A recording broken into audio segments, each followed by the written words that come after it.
Primeramente, en las condiciones previas del individuo, si este individuo tiene una patología de base que lo condicione a que esa respuesta inflamatoria no se dé normalmente, exacerbada o puede estar deprimida según la patología que tenga de base. A su vez, va a depender del estado del sistema inmune. Por ejemplo, un paciente que está inmunosuprimido, la respuesta inflamatoria va a ser mucho menor y por ende va a estar más susceptible a enfermedades. A su vez, también tenemos que va a depender de la actuación del agente agresor. Si un agente agresor este, que mientras mayor sea la dosis o el tiempo de exposición a ese agente agresor, mayor será la respuesta inflamatoria en este caso. Es muy importante también, y siempre es pregunta de examen, los signos cardinales de la inflamación, en este caso de la inflamación aguda, que es donde más se observan. Estos signos cardinales fueron descritos por Celsius, que son los signos de flogosis, como los vemos también en semiología. Primeramente, el calor. Todo lo que se inflama se pone caliente. Y eso se explica también por la vasodilatación y por la hiperemia. El rubor, todo lo que se pone rojo, también explicado por la hiperemia, que es el trastorno vascular que ya estudiamos. También la tumefacción o el tumor, que también le dicen, que es que todo lo que se inflama aumenta de tamaño, aumenta su volumen. Eso sería explicado por el trastorno vascular del edema, que también fue estudiado. A su vez, todo lo que se inflama produce dolor y esto estaría explicado por los mediadores de inflamación, que muchos de ellos son mediadores de dolor, como los neuropéptidos, la bradicimina, entre otros. Además, Birkhoff, que fue el mismo que creó la triada de Birkhoff, acuñó, en este caso, es la pérdida de la función. Él decía que todo lo que se inflamaba perdía su función natural, ya sea por el edema, la tumefacción y por el dolor. Tenemos que clasificar la inflamación. Hay varias clasificaciones. La primera sería según su duración.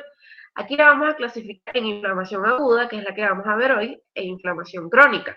Este cuadrito también es muy importante porque siempre lo preguntan en los exámenes. Por ejemplo, en la inflamación aguda vamos a tener que es un comienzo brusco, a diferencia de la inflamación crónica, que es de aparición más insidiosa.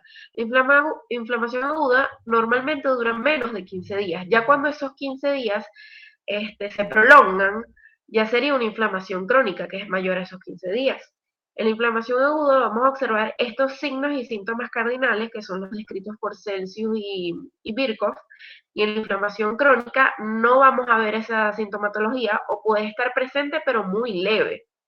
En la aguda vamos a observar cambios vasculares y exudativos, ya vamos a ver que la vamos a clasificar también según el tipo de exudado, y en la inflamación crónica vamos a observar cambios proliferativos como la angiogénesis, que es la proliferación de vasos sanguíneos en la inflamación crónica, y la fibrosis, que tiene que ver con la proliferación de los fibroblastos, que secretan la matriz extracelular.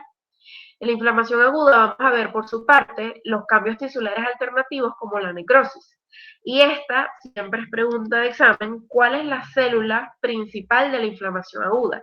La célula principal de la inflamación aguda es el neutrófilo, primeramente. También pueden participar los macrófagos, pero estos son la segunda línea. Primeramente participan los neutrófilos y después a los días es que llegan los macrófagos al sitio de la lesión. En la inflamación crónica, la célula principal es el linfocito. El linfocito, pero también pueden aparecer plasmocitos, fibroblastos y macrófagos. Tenemos que recordar la anatomía microscópica o la histología de estas células. Por ejemplo, los neutrófilos vamos a tener que es una célula que tiene un núcleo basófilo que es plurilobulado, como ven aquí, también se le llama segmentado. En cambio, el linfocito que ven aquí a la derecha, tenemos que es una célula con un citoplasma bastante basófilo, un núcleo aún más basófilo que ocupa casi toda la totalidad del citoplasma. Este sería el linfocito. El plasmocito, a su vez, es una célula que es ovoide, que tiene un núcleo basófilo con una disposición de la cromatina en rueda de carreta y a su vez se ven múltiples gránulos en su citoplasma. Ahora bien, ¿cuál es la única patología o la única condición que se va a ver linfocitos en la inflamación aguda? sería en las inflamaciones agudas de etiología viral. Nosotros vamos a ver neutrófilos en la de etiología bacteriana, por ejemplo, y en las etiologías virales, en la inflamación aguda, sí vamos a ver linfocitos, pero esa es en la única ocasión que los vamos a ver en la inflamación aguda, ya que este linfocito realmente es una célula marcadora de inflamación crónica. Según su etiología, las podemos clasificar también por infecciosa y no infecciosa. Infecciosa ya sabemos por agentes microbiológicos como bacterias, hongos, virus, parásitos. Y no infecciosa tenemos por causas como el frío, calor, que son agentes físicos, traumatismos, agentes físicos también, agentes químicos como tóxicos y venenos, y otras causas vasculares como la necrosis, y otras causas como los alérgenos y la autoinmunidad, como las enfermedades autoinmunes, como el lupus. Ahora bien, según el exudado, próximo a definir cada una, pero tenemos que este exudado nada más va a aplicar para la inflamación aguda. Va a ser solamente purulenta, hemorrágica, fibrinosa y lo que sería serosa también. Esos son los 4 tipos de exudados que se pueden mezclar o pueden ir por solitario. Ahora bien, según la localización, tenemos que podemos clasificarla, por ejemplo, la artritis, que sería la inflamación de la cavidad articular, la apendicitis, la inflamación del apéndice secal, la celulitis, que es la inflamación de piel y partes blandas mal delimitadas. Y así se puede colocar el sufijo itis a todos los segmentos corporales que presenten una inflamación. Hay excepciones como la neumonía, que indica inflamación del parénquima pulmonar, que no tiene ese sufijo de itis. Esa sería una excepción, pero también sería una inflamación del parénquima pulmonar. Ahora bien, ¿cómo se explica la inflamación? Se explican por unos cambios vasculares que lo podemos dividir en la alteración del calibre de los vasos, en los cambios en la microvasculatura y en los cambios celulares.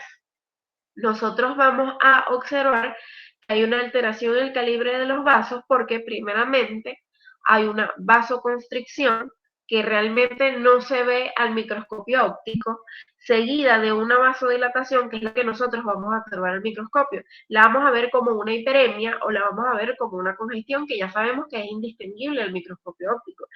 Esta hiperemia y este éxtasis circulatorio venoso lo que me va a provocar es que ese flujo sanguíneo se lentezca y los elementos formes de la sangre, las células sanguíneas, en este caso de la célula blanca, van a colindar con las paredes del endotelio para que luego se pueda dar la migración celular. Existen también cambios en la microvasculatura, como un aumento en la permeabilidad vascular, que me va a hacer que salgan proteínas plasmáticas al intersticio y que también salgan estas células formes al intersticio. A su vez, contracción de las células endoteliales, ese espacio entre las células del endotelio, y retracción intracelular. A su vez, se va a provocar también una lesión endotelial por todos estos marcadores inflamatorios, que lo que me va a provocar es una necrosis en el endotelio y liberación de neuropéptidos, que es lo que va a provocar dolor en este caso. Los cambios celulares se explican con la diapédesis, que ya se había estudiado en lo que sería la anatomía microscópica. La diapédesis, que no es más que el traspaso de los elementos formes de la serie blanca de la sangre mediante la quimiotaxis.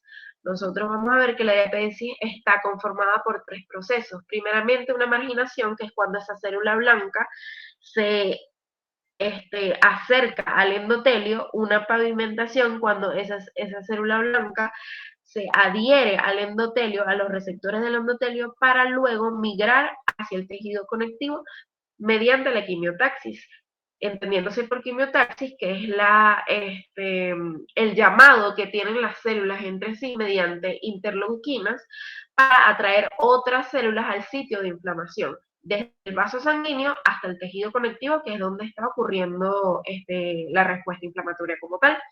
Entonces, en este esquema se puede ver cómo, un ejemplo, entra un microbio, una bacteria o un virus, es reconocido por una célula presentadora de antígeno, que a su vez estos van a liberar mediadores inflamatorios o a citoquinas, por ejemplo, que van a provocar esta quimiotaxis, van a reclutar los leucocitos sanguíneos, como por ejemplo el principal, el neutrófilo, seguido de del macrófago, que en la sangre se llama monocito.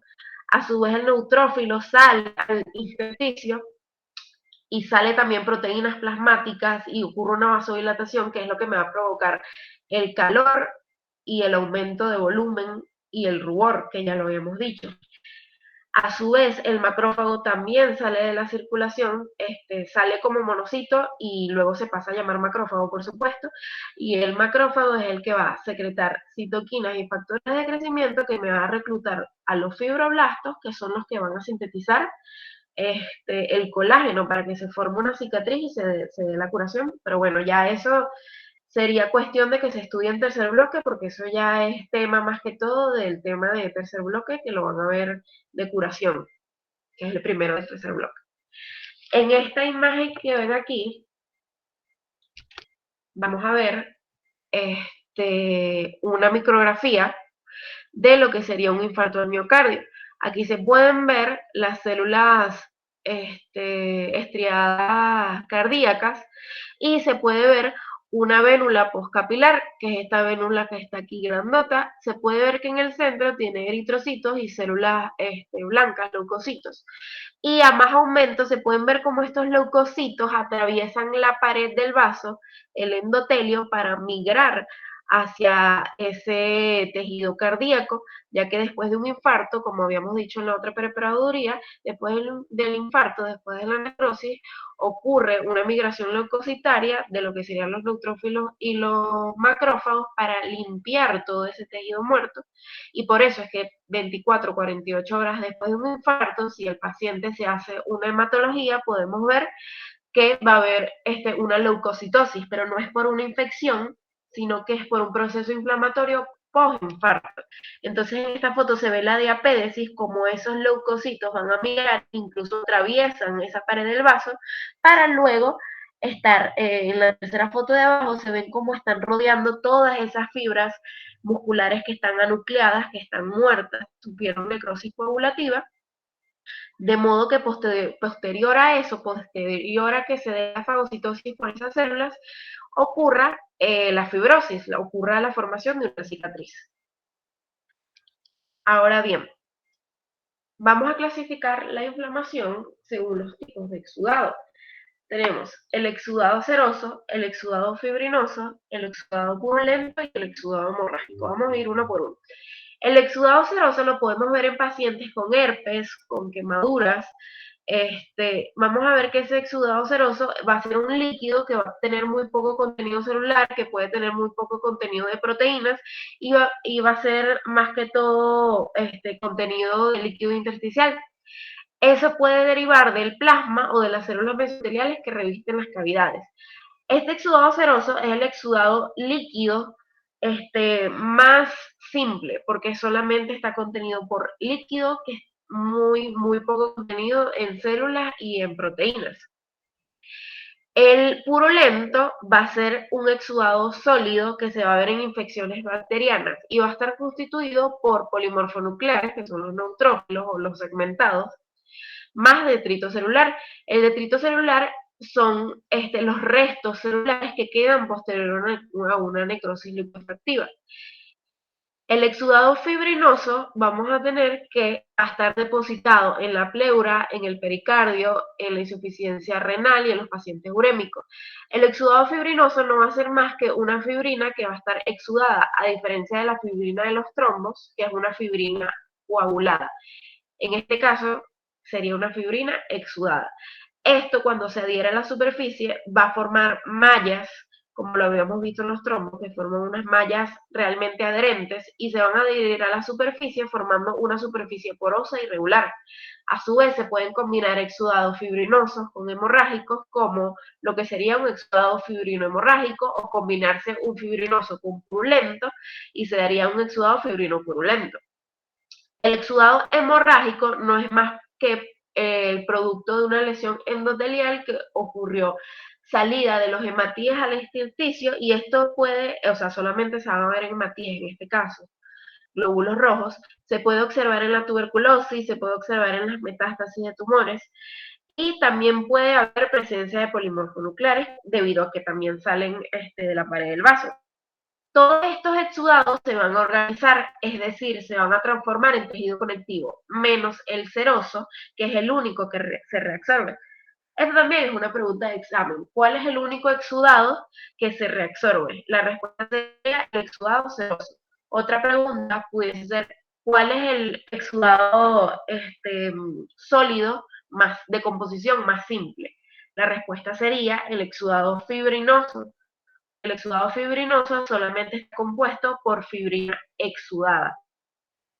A diferencia del purulento, que también es simple, pero está compuesto por dos componentes, que son los polimorfonucleares y el detritus celular. Entonces es más simple lo que sería el fibrinoso.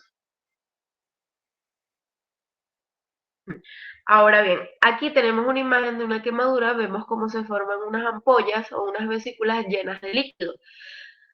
Tenemos a su vez un corazón donde observamos que en la superficie externa, que sería el pericardio, el cual debería ser brillante, debería ser translúcido, en este caso se va a ver opaco y realmente al tacto se va a ver, vamos a observar que forma como unas mallas que se desprenden fácilmente. Entonces el diagnóstico aquí sería una pericarditis aguda serosa.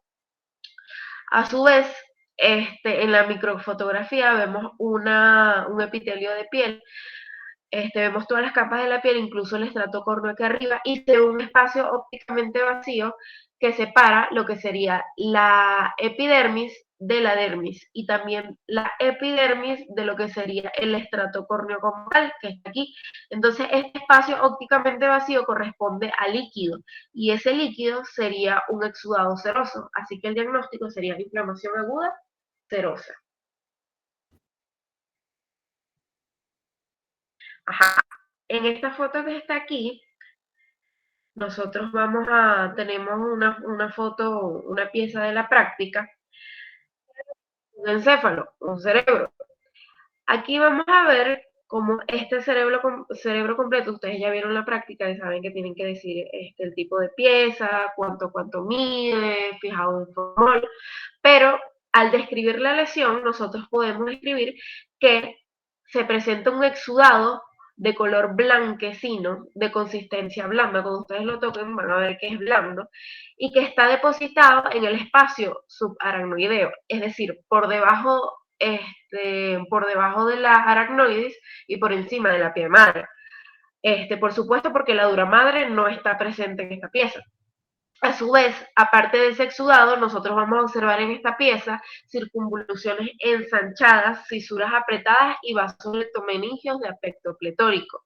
Esto ya lo habíamos visto en la práctica de trastornos circulatorios. Entonces corresponde una lectomeningitis aguda purulenta por el exudado blanquecino de consistencia blanda del espacio subaracnoideo que ocupa toda la pieza, y además edema e hiperemia por las circunvoluciones ensanchadas, fisuras apretadas y los vasos lectomeningios de aspecto pletórico. Esto de aspecto pletórico me indica que también tiene un proceso de hiperemia. En esta foto de aquí arriba vemos en un cadáver cómo se está rechazando la dura madre y entre las aracnoides y la pia madre vemos ese exudado en fresco como un exudado amarillento verdoso de consistencia blanda. Y eso correspondería a pus, sería un exudado purulento. Entonces el diagnóstico también sería una lectomeningitis aguda purulenta. En esta foto del fresco se ve mejor lo que nosotros describimos como edema e hiperemia, porque aquí se ve al fresco como se ven los vasos de aspecto pletórico que están cargados de sangre, incluso se ven focos de hemorragia, y se ve también cómo esas meninges no están translúcidas, sino que están opacas por ese exudado blanquecino, no se ven muy bien las circunvoluciones por ese mismo exudado, pero se ve que las fisuras están apretadas, entonces serían los mismos tres diagnósticos, una lectomeningitis aguda, purulenta, edema, más hiperemia. En esta microfotografía de la práctica, que está aquí, nosotros vamos a observar una lámina de cerebro. De este lado derecho, nosotros tenemos el parénquima cerebral y tenemos la pía madre adosada al parénquima cerebral. Aquí de este lado, del lado derecho como tal, le dije derecho primero, pero el izquierdo, en el lado izquierdo se ve el parénquima cerebral y en el lado derecho se ve puro exudado purulento que a más aumento está constituido por polimorfonucleares, que son los neutrófilos, y a su vez se ven los detritos celulares que están señalados con la flecha número 2. Esos detritos celulares los van a ver como los restos de las células, de los citoplasmas de las células que ya están muertas. Entonces se ve todo esto eosinófilo que se ve aquí son restos celulares y esto constituye un exudado purulento. Entonces aquí está el parénquima cerebral, aquí está la pía madre adosada al parénquima cerebral y luego entre la aracnoides y la pía madre, que debería ser un espacio ópticamente vacío, que no hay nada, además de tejido conectivo propio de las meninges, vamos a ver todas estas células neutrófilas más los detritos celulares. Entonces esto no es normal, esto sería por una inflamación aguda purulenta de una leptomeningitis aguda, probablemente una leptomeningitis bacteriana, que es la causa más común. En estas fotografías, que son fotografías de la práctica en la parte macro, nosotros vamos a ver primeramente una vesícula biliar. Esta vesícula biliar nosotros vamos a observar por afuera que tiene una serosa, que es la parte más externa, que es despulida, es opaca, y si nosotros la tocamos va a tener una pared adelgazada. A su vez, esa serosa, no, normalmente no es de este color, se va a ver de un color más blanquecino de lo normal. Entonces habría que describir una lesión blanquecina que abarca casi la totalidad del órgano. A su vez, cuando nosotros la vemos más de cerca y la tocamos, vamos a ver que en su interior, dentro de la vesícula, va a haber una piedra y la podemos describir como que se percibe en su interior una estructura pétrea de forma ovalada, que corresponde a un cálculo biliar, por supuesto. Entonces, el diagnóstico en esta pieza sería una colelitiasis aguda, purulenta, más colelitiasis. Colelitiasis porque nosotros observamos la piedra dentro de su interior. Si nosotros no observamos esa piedra, por supuesto, no le vamos a poner la colelitiasis, solamente la colelititis aguda purulenta. Tenemos otros ejemplos de apéndices. Estos son varios apéndices, varios cortes de apéndices. Nosotros vamos a observar que en la pieza de la práctica estos apéndices tienen un exudado blanquecino y a su vez vamos a observar, por ejemplo, en este de aquí que está a la izquierda, que tiene zonas negruzcas que ocupan casi la totalidad de la superficie. Esas zonas negruzcas corresponden a hemorragias propias del apendicitis, el proceso de la inflamación del apéndice. En esta foto del fresco que se ve aquí arriba, nosotros vamos a ver un aumentado de tamaño, es decir, que tiene edema, que a su vez tiene un exudado en su interior que es de color blanquecino y tiene unas zonas de hemorragia. Entonces, este también sería un diagnóstico de apendicitis aguda purulenta. En esta foto de la derecha, nosotros vamos a observar arriba un, un pulmón.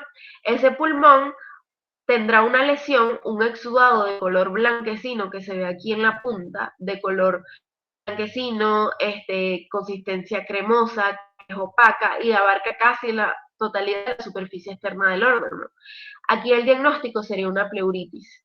Y además, si nosotros vemos que está aumentada la densidad del órgano, que el órgano está armado, un órgano que realmente si nosotros lo ponemos en la mesa, él se desploma por la misma consistencia normal que tiene el órgano, pero si este órgano está aumentado su densidad, si está armado, si se ve más sólido de lo normal, es que también se le está asociando una neumonía. Pero en este caso no tenemos, no vamos a observar piezas en la práctica de neumonía. Tenemos esta que es de pleuritis, que se ve en la lesión en la superficie externa. Aquí tenemos en la parte inferior derecha una foto de un riñón. Este riñón vamos a observar que tiene múltiples lesiones que van a ser puntiformes en su superficie externa. Esas lesiones van a ser de color blanquecino y van a tener una superficie lisa y una consistencia igual a la del órgano. El diagnóstico aquí sería una pielonefritis aguda purulenta. En esta lámina de apéndice secal, nosotros vamos a observar desde el centro de la periferia todas las láminas del apéndice mientras movemos el carro. que sería la mucosa, la submucosa, la muscular de la mucosa, por supuesto, la muscular y la serosa. En este caso, nosotros nos vamos a enfocar y le vamos a dar aumento a la muscular, porque dentro o entremezcladas en las fibras musculares lisas del apéndice, a más aumento, vamos a observar unas células que son propias de este tejido, como los neutrófilos o los polimorfonucleares.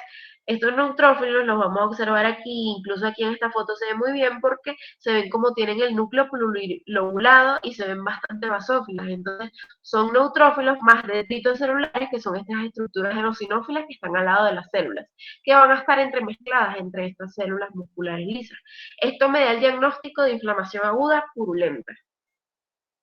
Ojo, en el apéndice nosotros vamos a tener nódulos linfoides en la submucosa, vamos a tener de Peyer en el apéndice, que son linfocitos, eso es normal. Lo que no es normal es ver los neutrófilos o linfocitos también en lo que sería la pared, es decir, las fibras musculares. No es normal verlos ahí, es normal verlos en la submucosa, pero no en la muscular. Esta lámina tenemos un extendido de pus, esta es la lámina más sencilla de la práctica, porque solamente se va a observar los polimorfonucleares, que son los neutrófilos, que van a estar entremezclados con el detrito celular. Entonces, todas estas células que se ven aquí con los núcleos segmentados plurilobulares son los neutrófilos. Y entre ellos se ve una sustancia que es eosinófila, que no es más que células muertas. Eso se le llama detrito celular. El diagnóstico sería exudado purulento. Ajá. En esta lámina de aquí, que no es una lámina de la práctica, es una lámina de internet, es para que vean cómo se ve una neumonía al microscopio óptico. Nosotros ya vimos en la lámina de edema los espacios alveolares, como normalmente están vacíos, cuando hay edema tienen una sustancia eosinófila dentro de ellos. Y cuando hay pus, cuando estamos en presencia de una neumonía, vamos a ver que en esos espacios alveolares, en vez de estar vacíos o de estar eosinófilos, vamos a tener múltiples células, puros neutrófilos dentro de esos espacios alveolares, como se ven aquí. Además de eso, vamos a observar los septos interalveolares, que son todos estos septos que dividen un alveolo de otro, engrosados y a su vez van a estar hiperémicos, es decir, van a haber vasos sanguíneos dentro de su interior, capilares sanguíneos que van a estar llenos de eritrocitos, como ven aquí en la parte superior izquierda donde se ve muy bien. En esta otra microfotografía de la práctica vamos a tener la lámina de pulmón. En esta lámina de pulmón, en la parte izquierda, nosotros vamos a observar el parénquima pulmonar normal. Luego se observa una parte más eosinófila, que es de tejido conectado, se encuentra engrosada. Esta correspondería a la pleura. La pleura en este caso va a estar engrosada. Y luego de allí, en la parte más derecha de esta lámina, se va a ver entre las dos hojas pleurales, la visceral y la parietal, vamos a observar neutrófilos. A más aumento, un espacio que debería estar vacío va a estar cargado de células, en este caso que serían los neutrófilos. A más aumento se pueden ver que además de los neutrófilos vamos a observar esta estructura formando mallas eosinófilas que se ve aquí, que está señalada con el número 3, que va a ser la fibrina, en este caso una fibrina exudada. Si nosotros combinamos los exudados purulento más fibrinoso, tenemos el diagnóstico de inflamación aguda fibrino-purulenta. Este exudado, recordemos que en este caso, se va a localizar entre las dos hojas pleurales. Es decir, esta sería una microfotografía de una pleuritis. Ahora bien, en esta microfotografía nosotros vamos a ver que también es de la práctica, sería de un corazón. En este caso, vamos a observar el espacio que está localizado entre lo que sería el pericardio visceral y el pericardio parietal. Entre este pericardio no debería haber este exudado, pero como estamos en evidencia de una inflamación aguda fibrinosa, vamos a observar múltiples mallas eosinófilas de una sustancia que forma mallas, como les dije, bastante, que se ve refringente al microscopio, es decir, que brilla un poquito, y que podemos decir que es la fibrina, una fibrina exudada. Entonces se encuentra entre las dos hojas pericárnicas, por lo cual el diagnóstico sería inflamación aguda fibrinosa. Macroscópicamente al fresco, en la parte derecha de la diapositiva, derecha superior, nosotros vamos a ver cómo esa fibrina macroscópicamente se ve como una superficie irregular, porosa, granular. Aquí se ve el pericardio parietal y aquí adherido al corazón el pericardio visceral. Y todo va a estar cubierto por esta fibrina exudada. A su vez, así lo vemos en la práctica. Entonces, cuando nosotros toquemos esa pieza, nosotros vamos a ver que tiene una superficie porosa o una superficie irregular que ocupa la totalidad del pericardio, del órgano, y le damos el diagnóstico de pericarditis aguda fibrinosa. De hecho, las literaturas describen este tipo de exudado o superficie que es porosa, lo describen tipo piedra pómez, que es la piedra que se utiliza para afilar los cuchillos, esa superficie que tiene este exudado fibrinoso. En la práctica también vamos a ver este corazón, esta es la parte anterior del corazón y esta es la parte posterior, la cara posterior del corazón.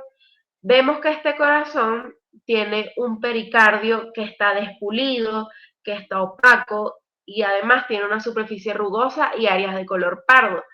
Estas áreas de color pardo, por supuesto, corresponden a hemorragia, como lo vimos en la primera práctica. Entonces, el diagnóstico en este caso sería una pericarditis aguda fibrinohemorrágica. Nosotros vamos a ver que no hay que recalcar que el pericardio, como ya lo había dicho, normalmente tiene que ser traslúcido, tiene que ser brillante, se tienen que ver los vasos del corazón a través de él. Entonces, cuando estamos en presencia de un pericardio que está rugoso, que está despulido, que está opaco, que está incluso adherido al corazón, ya sabemos que estamos en evidencia de un proceso inflamatorio. Lo que habría que diferenciar es qué tipo de exudado es. En este caso, fibrino hemorrágico. Fibrino porque tiene un pericardio despulido de superficie rugosa, como ya lo habíamos dicho, y tiene áreas de color pardo, es decir, entonces también tiene hemorragia, por eso es fibrino hemorrágico. Ajá. Existen formas especiales de la inflamación aguda purulenta, como lo son el acceso, el flegmón, las pseudomembranas y la celulitis. El acceso no es más que una cavidad neoformada llena de pus. Esa cavidad neoformada va a tener como una cápsula que va a estar delimitada por tejido conectivo y adentro de ella vamos a tener el pus, que es polimorfonucleares y detritos celulares. Entonces, si les preguntan en el examen, ¿cuál es la composición microscópica del absceso? Ustedes tienen que poner polimorfonucleares y detritos celulares. Y la composición macroscópica es pus. A su vez, también tenemos esta forma especial de inflamación aguda, que es la pseudomembrana, que es una inflamación aguda purulenta que puede contener fibrina. Y la vamos a ver sobre todo en pacientes que tienen difteria y lo que forman es como una malla adherente que se adosa a lo que serían las amígdalas, como ven aquí, y se ve de ese color parduzco o amarillento que caracteriza la fibrina. A su vez tenemos el flegmón, que es una inflamación aguda purulenta no delimitada o mal delimitada. Quiere decir que sería, por ejemplo, en el caso de un apéndice, no solamente los polimorfonucleares en la capa muscular, sino los polimorfonucleares en la mucosa, en la submucosa, en la capa muscular y en la serosa, es decir, en todas las capas. A su vez también podemos tener flegmones en todas las partes del cuerpo que pueden llegar incluso desde la piel hasta el hueso. A diferencia de la celulitis, que es una inflamación aguda, purulenta, también mal delimitada, pero solamente afecta piel y partes blandas. Quiere decir, afecta solamente lo que sería la epidermis, la dermis y la hipodermis. En cambio, el flegmón no, el flegmón incluso afecta los órganos. O sea, realmente se define como una inflamación aguda no delimitada. Aquí en esta pieza de la práctica, nosotros vamos a ver un corte de hígado. lo podemos describir como un hígado seccionado, fijado en formol, que mide tanto por tanto, que presenta una lesión excavada, aquí la ven en la parte izquierda de la imagen, una lesión excavada en la superficie de corte, los bordes y la superficie es irregular y tiene una consistencia blanda. Cuando ustedes la tocan van a ver que el dedo se les hunde hacia abajo, porque adentro tiene exudado purulento. Y a su vez hay que destacar también la coloración, que en este caso es entre amarillento y verdoso. Al fresco, esto es una imagen de internet, nosotros podemos ver también un hígado, el cual también tiene una cavidad neoformada llena de pus. Vamos a ver que está, tiene bordes y superficie también irregular, tiene una consistencia blanda, también tiene una coloración amarillenta que corresponde al pus. Entonces el diagnóstico sería absceso hepático, que aunque suene muy raro o poco común, realmente sí, sobre todo en los pacientes que cursan con amebiasis, es una complicación de la amebiasis, el acceso hepático, sí se ve en la clínica. Y es de mal pronóstico, por supuesto. A su vez, tenemos una lámina de hígado que muestra lo mismo, muestra un acceso hepático. Aquí podemos ver como en la parte izquierda observamos el parénquima hepático normal, que es eosinófilo, que son los hepatocitos. Luego, adentrándonos más a la parte derecha de la imagen, observamos una parte más pálida, que está señalada con la flecha 2. Esa parte más pálida es la pared del acceso, que no es más que el colectivo que rodea a todo el absceso, a todo el pus. Y señalado con un 3, vamos a tener el pus, que si lo vemos a más aumento son los mismos neutrófilos más detritos celulares. El diagnóstico sería acceso hepático. Tenemos también esta lámina de intestino delgado, observamos todas las capas del intestino delgado, como lo son la mucosa, que está en la parte derecha en la parte izquierda, perdón, de la lámina, pasando por la muscular de la mucosa, luego la submucosa, luego la muscular, que se ve muy pobremente, y luego la serosa. Todas las partes del intestino delgado.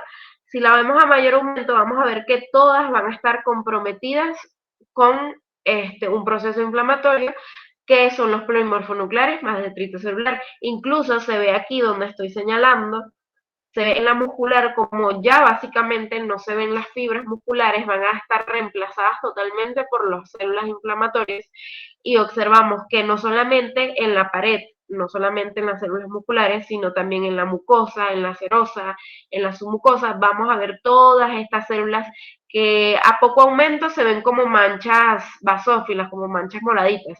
Y si le ponemos más aumento, vamos a ver que son estas células con un núcleo segmentado o plurilobular que corresponden a los neutrófilos. El diagnóstico sería inflamación aguda purulenta diseminada o flegmón. Ya sabemos que el flegmón es mal delimitado, por eso ocupa todas las capas, en este caso el intestino delgado. Si fuese solamente como en el apéndice, que es en la pared, el diagnóstico fuera nada más inflamación aguda purulenta, pero como es en todas las capas, hay que ponerle flegmón. Bueno, ya para ir terminando, la inflamación aguda va a tener distintos vías evolutivas. Estas vías evolutivas van a depender del agente causal, de la naturaleza, de la respuesta inmunológica del paciente y del tratamiento que nosotros le demos. Existen estas 4 vías, las cuales son resolución completa, que es reabsorción, fibrosis o organización, que es lo mismo, que es la formación del tejido conectivo, formación de un acceso o inflamación crónica. Entonces, para recordar, los únicos exudados que se organizan, es decir, que se forma tejido conectivo, es el fibrinoso, el purulento y el hemorrágico, si estos no se drenan. El único exudado que se reabsorbe, que se resuelve, es el seroso, porque nosotros vamos a ver que nosotros después de una quemadura o después de que nos sale un herpes, por ejemplo, un herpes labial, luego de recibir un tratamiento o de esperar un cierto tiempo, esta lesión desaparece básicamente por sí sola. Entonces no deja secuelas, no es lo mismo que con un absceso que si nosotros no lo drenamos, entonces el acceso queda ahí y se forma tejido conectivo y se endurece. Entonces, eso es muy importante recordar cuáles son los exudados que se organizan y los exudados que se reabsorben, que en este caso el único que se reabsorbe es el seroso. En esta imagen que vemos aquí, vamos a tener lo mismo que acabamos de decir. Tenemos una inflamación aguda que va a progresar a distintas vías. Primeramente, la resolución o la reabsorción, que la resolución se van a eliminar las células inflamatorias, se van a eliminar las células muertas y el tejido va a regresar a su normalidad, que es esto que está aquí. Cuando no pasa eso y tenemos otro tipo de exudado, nosotros podemos progresar a la curación mediante la formación de una cicatriz, que es cuando nosotros decimos que se organiza, se forma tejido cicatrizal o tejido fibroso, como ven aquí en esta foto. El problema de cuando pasa eso es que cuando nosotros estamos en presencia de un órgano vital, como por ejemplo el pericardio, la pleura, las válvulas cardíacas, y ocurre una inflamación allí por un proceso infeccioso, por ejemplo, por supuesto, esto no se va a reabsorber, esto se va a fibrosar. Y entonces esto me va a acarrear a la pérdida de la función del órgano. Entonces vamos a tener un corazón que no puede contraerse bien por un pericardio que está adherido a su superficie, a su vez un corazón un pulmón, perdón, que no puede expandirse bien por esta misma pérdida de función, o unas válvulas que no pueden abrirse lo suficiente, entonces puede provocar una estenosis, una insuficiencia valvular. Entonces esta es la pérdida de función de la que hablaba Virchow. Además de la organización, puede evolucionar a la formación de absceso cuando se trata de un exudado purulento, por supuesto, y a su vez el absceso, si no se drena, puede evolucionar a la organización también, es decir, a la fibrosis. Y cuando el estímulo no cesa, es decir, el estímulo no para o el daño es muy prolongado o el microorganismo no es eliminado, no se le da el correcto tratamiento al paciente, la inflamación aguda puede progresar a una inflamación crónica, que es la que vamos a ver después en la próxima preparaduría. Ya para finalizar, la función de la inflamación es muy importante porque a pesar de que no es una respuesta fisiológica como tal, es una respuesta que nosotros tenemos para defendernos de un agente patológico, que ya sabemos las distintas causas. Y es una respuesta que debe ser autolimitada. Nosotros debemos saber hasta cuándo dejarla avanzar y cuándo ayudarla con antibióticos, por ejemplo, porque no todas las infecciones se le mandan antibióticos. ¿Cuál es la función de esta inflamación? La función es la defensa del organismo. Me va a ayudar a delimitar el agente agresor, me va a ayudar a atacarlo y a eliminarlo. De modo que ese agente no avance hacia otros aparatos y sistemas, pudiendo incluso ocasionar una sepsis, una infección multisistémica en este caso. Entonces, ¿cuál es la meta de la inflamación? La meta, y esto también es pregunta de examen, la meta de la inflamación, ya sea aguda o crónica, es la curación, que sería el primer tema del tercer bloque, que es la formación de la cicatriz, o la regeneración de las células, que eso ya lo vamos a ver después. Entonces, como les digo, es una respuesta que tenemos nosotros hacia distintas noxas, distintos agentes que nos hacen daño, y que lo que va a hacer es ayudarnos. Ya cuando esta es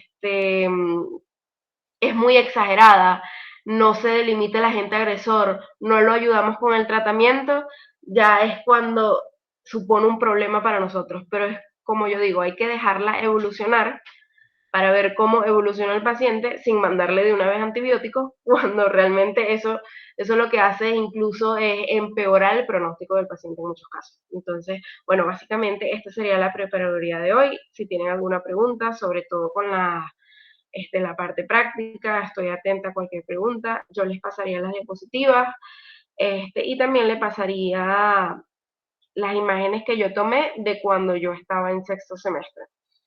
Entonces, bueno, sería todo esto por hoy.